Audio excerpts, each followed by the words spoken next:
اللي حكى لك عني وانت صدقته وحكى لي عنك، بس انا هزاته انا هزاته انا هزاته.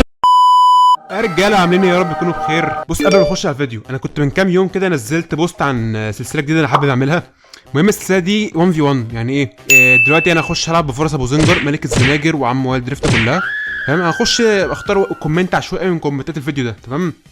او من البوست اللي انا كنت منزله في المنتدى، يعني روح علق هناك. المهم يعني الشخص اللي هختاره دوت هنخش هنلعب جيم 1v1 او كام جيم 1v1 كده، هنخش ديسكورد نتكلم مع بعض، فاهم؟ ونسجل الفيديو ونرفعه على اليوتيوب، فاهم؟ هنرفعه هنا على القناه. هتبقى سلسله دائمه ان شاء الله، هنعملها كده كل فتره يعني، فاهم؟ فشروط الانضمام للسلسله بسيطه جدا. اول حاجه انك تعمل لايك، تشترك في القناه، تفعل زر الجرس، الحاجه دي كلها عارفها. المهم ان انت لازم تكتب كومنت يعني في الفيديو ده او في البوست بتاع المنتدى، انطر ابلكاش او انت كيوت والله بس مش نوعي المفضل في البنات.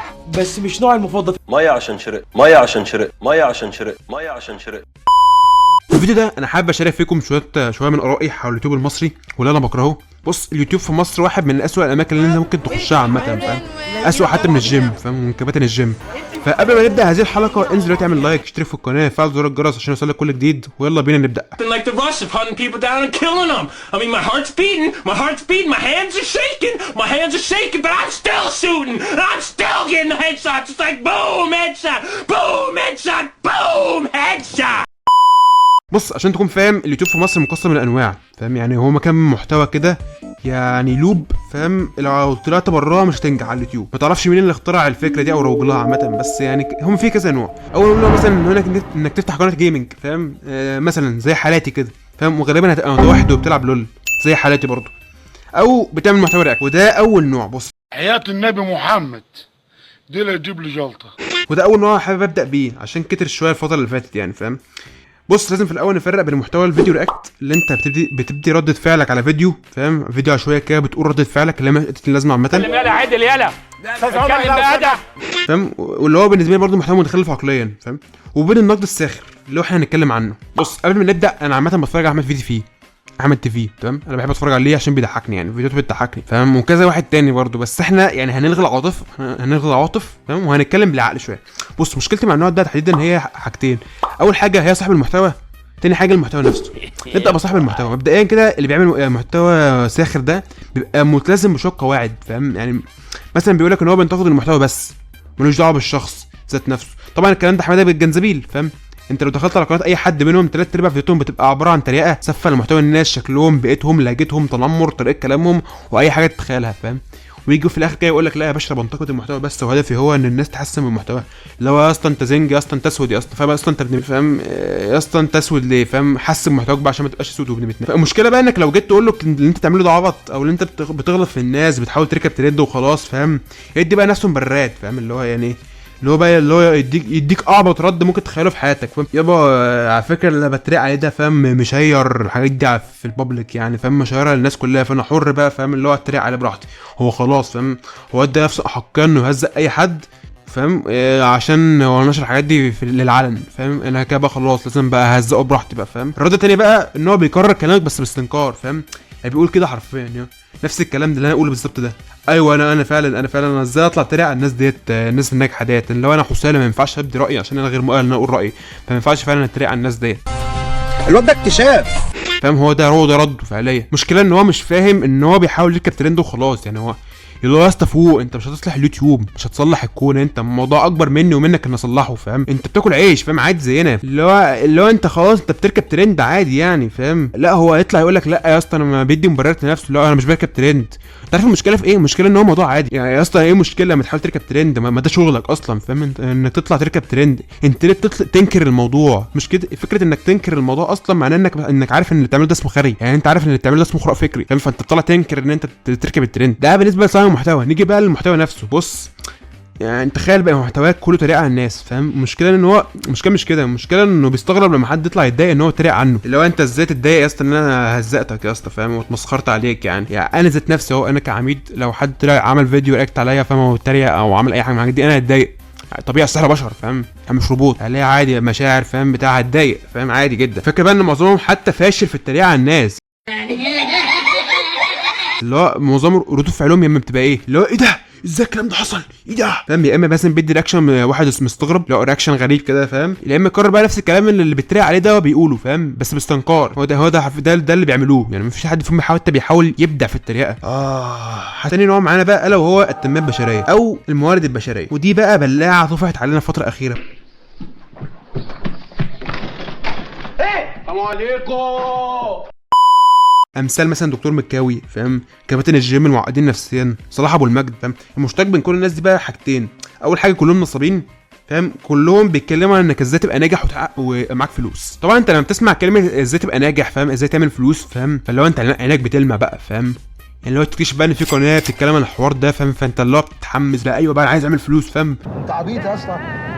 فتروح مثلا تشوف فيديو لصلاح ابو المجد فاهم على اليوتيوب ويعجبك طريقته بقى في الكلام، وهنا بقى بتبتدي تغرس الفخ. ليه؟ في البدايه كده انا حابب افهمك ليه الناس دول نصابين. اولا انت بتخش فيديو عايز تعرف ازاي تعمل فلوس فاهم، مبدئيا كده اللي بيعمل نوع من المحتوى ده هو مستحيل يقول لك ازاي تعمل فلوس.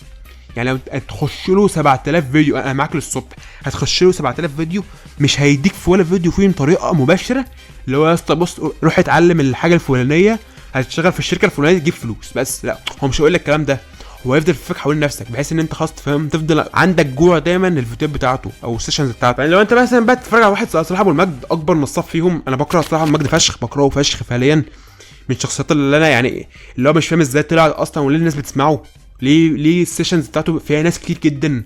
اكتشف بقى ان انت خلاص بقى لو انت عجبك محتواه، ففي ناس بقى بتروح بقى ايه ياخد يبيع دهب امه ارض جده اللي هو وارثها، ويروح مثلا بقى ايه جلسات لصلاح ابو المجد، فيروح الجلسه من دول فاهم، يعني الله قشطه يا اسطى انت فاهم، لا صلاح ابو المجد بيزعق له وبيشخط فيه بيقول له انت فاشل وبتاع لازم تنجح وفاهم وبتاع، فاللي هو قشطه يا اسطى فاهم جميل، بس انا عايز انجح برضه يعني اعمل ايه برضه فاهم.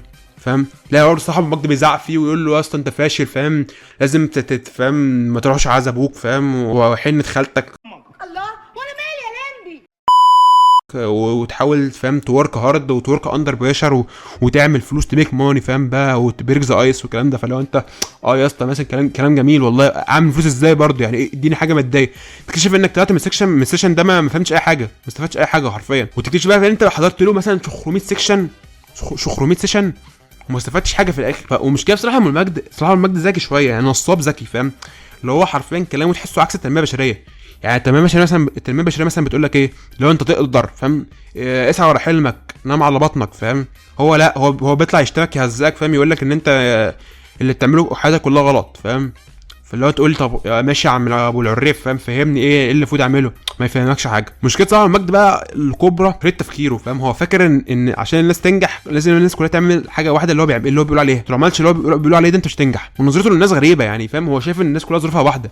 يعني مثلا تقول لك مثلا وانت عندك 16 سنه انت ما فاهم لازم 16 ساعه تذاكر برمجه، 4 ساعات فاهم تشتغل عمل حر فريلانس، بقى لك ساعتين ما تنامش، اتعلم اسباني فاهم. لا ده نظرته على الحياه فاهم، اللي هو بيطلع يهبد والناس بتصدق، مش كده الناس بتصدق ده اللي يفقعك. والحاجه الثانيه مثلا يقول لك مثلا الصناعي ده ما ينفعش يا جدعان وظيفته في الحياه انه بيدور على فلوس بس فاهم، يعني هو عادي، هو لو ما معهوش فلوس عادي يعني هيعيش مش هيموت يعني فاهم. هو فاهم ومش متخيل ان الصناعي ده مثلا واحد يوميته كلها هو بيصرف على طقم الشاي اللي بيشتريه عشان يعرف يشتغل اليوم كله فاهم، اللي هو ممكن مثلا يوصل اخر الشهر مبقاش لاقي ياكل فاهم.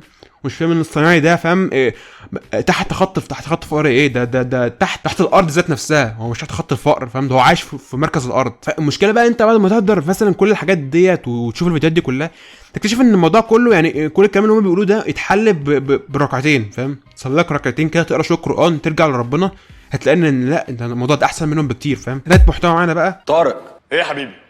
ميه عشان شرقت، وده يعني محتوى قديم شويه، الا وهو محتوى العائلات فاهم، اللي هو اتنين مثلا كابلز بتاع قال لك حمدي وفاء مثلا بيقول لك ما تيجي نعمل قناه فاهم، وتلاقي بقى فاهم محتوى ثابت يعني مثلا يومياتي مع مراتي مش عارف ايه، مراتي حملت فاهم تعالوا شوفوا شيره الحمل فاهم، طلقنا يا جدعان فاهم، ويعمل لك بقى فاهم يصور لك بقى الطلاق من اوله حصل ازاي بقى لحد ما تحس ده قرار جمهوري فاهم، اللي هو انت لو ما عرفتش ازاي هم اتطلقوا خلاص بقى الكوكب هينتهي فاهم، تحس ان في كارثه هتحصل لو انت فاهم ايه الفيديو ده ما اتعملش. ولو فاكر ان هو ما حدش مهتم يعني ما مهتمش والناس بتتفرج برضه على المحتوى ده، فهو محتوى غريب بصراحه ومنتشر من زمان. المشكله بقى مش هنا، المشكله ان رغم ان المحتوى ده بيتعمل من زمان فشخ يعني، الا انه لحد دلوقتي لسه بيجيب فيوز ولسه الناس بتتفرج عليه واصحابه مشهورين فشخ فاهم. وبرده من المشاكل التانيه بتاعت المحتوى ده هو العناوين بتاعت الفيديو يا جدعان. يعني انا مش فاهم، تحس يعني انت خلاص انت من العنوان اصلا عنوان الفيديو شارح كل الفيديو. لو انت دخلت الفيديو كده من قبل ما تخش انت قريت العنوان عرفت الفيديو هيحصل فيه ايه خلاص من غير ما تخش بقى اللي هو سلفتي بقى خانتني فاهم. فانا اضطريت اروح اشتغل عامل نظافه لحد ما فاهم ما جوزي طلقني. فانا قلت لا لازم ارجع لجوزي ازاي، اصل انا مهما لفيت ماليش غير بيتي. فرجعت لجوزي لقيت امي مطلقه ابويا فاهم وبتاع. ما تكملش كلام، ما تكملش ما دام وصلت للمرحله دي ما تكملش.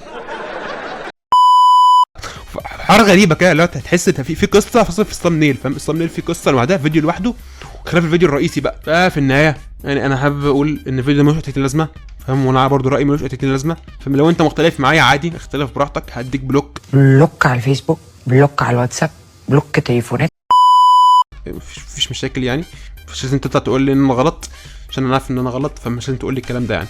فبس ما تنساش تعمل لايك وتشترك في القناه وتفعل زر الجرس فاهم. تابعنا على فيسبوك، تابعنا على انستجرام. هو بس يا معلم، بيس.